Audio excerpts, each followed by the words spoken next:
চৈতালি ছোট্ট একটা ভিডিও নিয়ে চলে আসলাম। আশা করছি তোমরা ভালো আছো, আমিও ভালো আছি।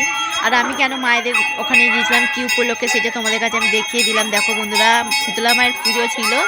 আর ঘরে রান্না হয় না, বাইরে রান্না হয়। ওই মায়ের কাছে শীতলা মায়ের পুজোর ওখানেই রান্নাটা হয়। তা সব ভাতে ভাত হয়, তরকারি হয়। আর সবাই দেখো রান্না করতেই ব্যস্ত।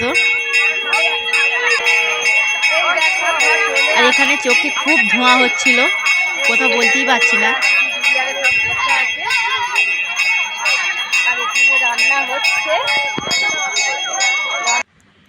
আর দুই দিদি বসেছিল এখানে। আর দেখো ভাতে ভাত হয়েছে, ডাল ভাতে, সব ভাতে ভাত, বেগুন ভাতে, এইসব ভাতে ভাতেই হয়। আরও অনেক কিছু ভাতে ভাতে হয়। আর খাওয়া দাওয়া শুরু হয়ে গেছে। দেখো এখানে বোনের মেয়ে খাচ্ছে।